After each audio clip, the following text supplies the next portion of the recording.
Cheryl Jeffers, Conservation Officer within the Department of Environment and also Project Coordinator for the project, ensuring water security in vulnerable schools in St. Kitts and Nevis through on-site water storage capacity. For small island developing states such as St. Kitts and Nevis, climate change continues to pose unprecedented threats to us and our way of life. The historic drought of 2015 reduced our rainfall totals by almost 45%. Since then, continuous significant reductions in rainfall totals have affected all sectors.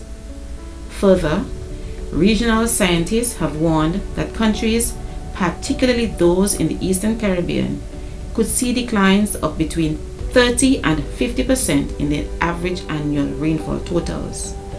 This means that as the region continues to face drier conditions, things are expected to worsen. My name is Dr. Hala Saheli. I am a water engineer by training, and I played two roles actually in this project. My primary role was of supervisor of works.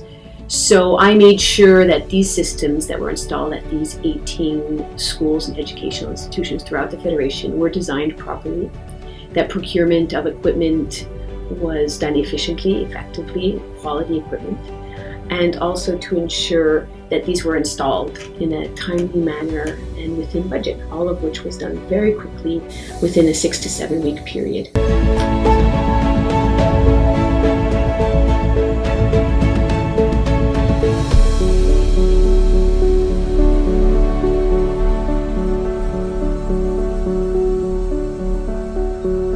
In October 2019, the Department of Environment was contacted by the Caribbean Community Climate Change Center. And during this meeting, the center indicated that resources from USAID was available to implement a project that has a clear link to climate change adaptation with a specific focus on water access and storage.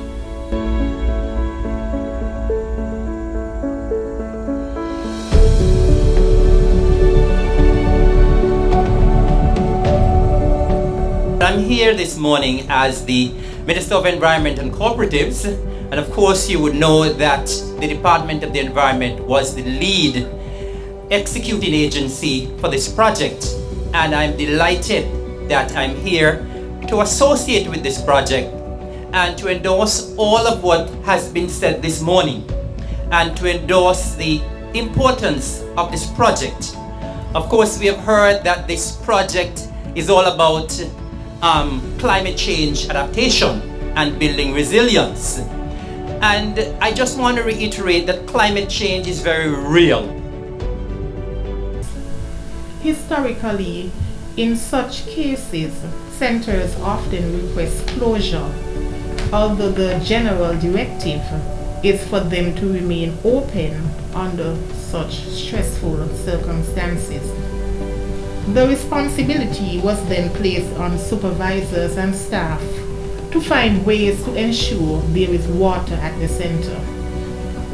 After what they would have managed to store in buckets were used up, they would have to buy water for cooking and drinking and reach out to community members to assist with catching water from nearby water sources.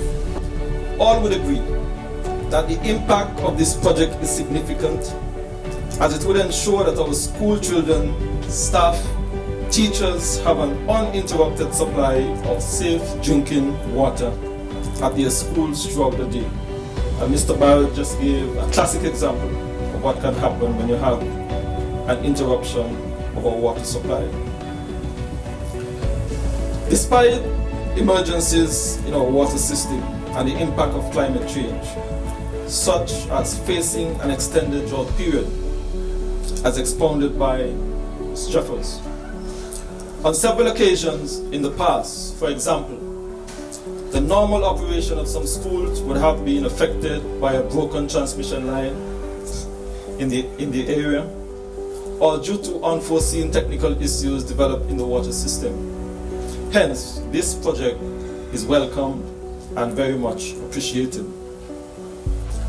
In addition, The storage capacity of 54,000 gallons of water installed and retrofitted at our schools would reduce the strain on our water system, as it would promote rainwater harvesting, which is a water conservation and management approach that are proven to be effective throughout the world. I must commend the approach in the implementation of this project.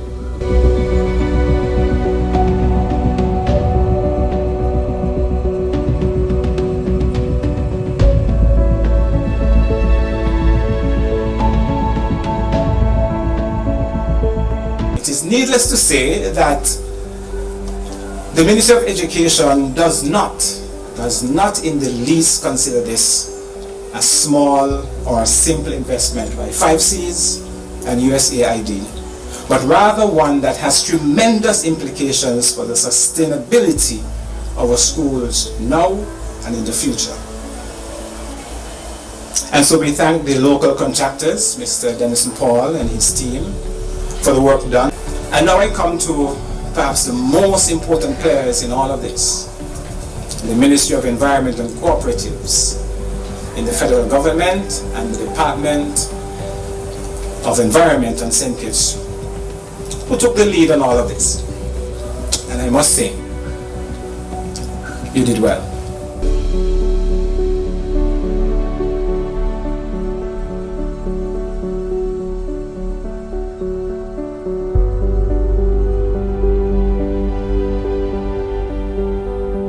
The project will provide or has provided storage tanks and supporting pumps to schools that are in need of backup water supplies.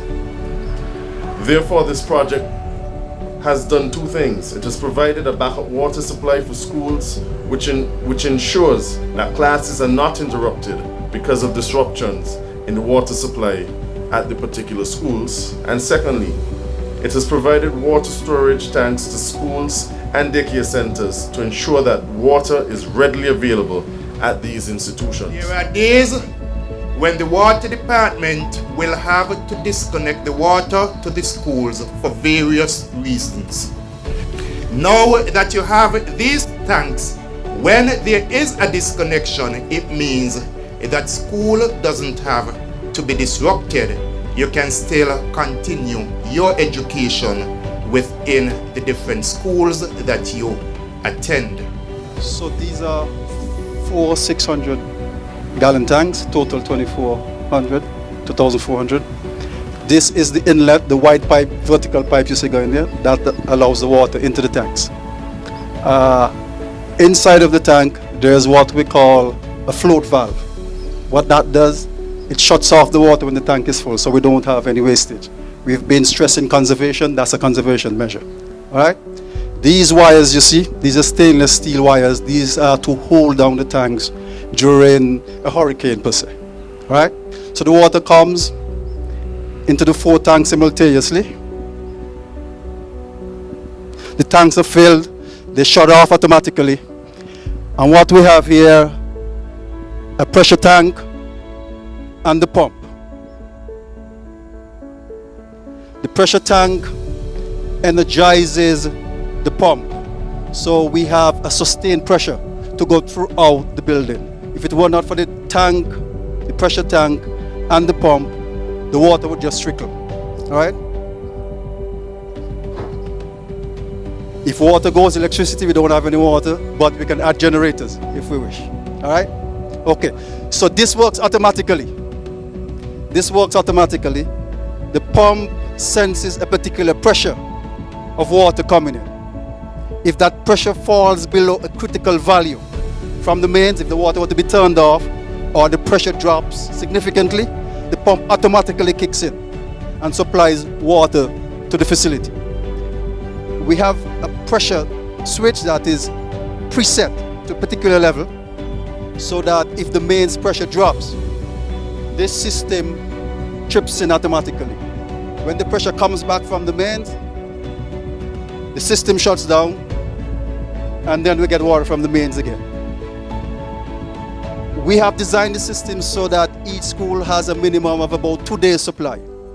Nevis traditionally was water stressed, and so when you did your construction, you constructed cisterns. We have to get that message and start building with that in mind. In fact, of the 80,000 gallons you mentioned here today, about 65,000 gallons of that is in Nevis. And so you had the foresight. Another observation is that Nevis has a team dedicated to maintenance of educational institutions.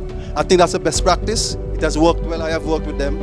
And I think it's a good idea, and you should consider instituting that in St. Kitts as well. The project is almost complete, and over 4,000 students and faculty across the Twin Island Federation from 18 educational institutions are now equipped with on-site water storage tanks and delivery systems, with a total capacity of 82,400 gallons of water.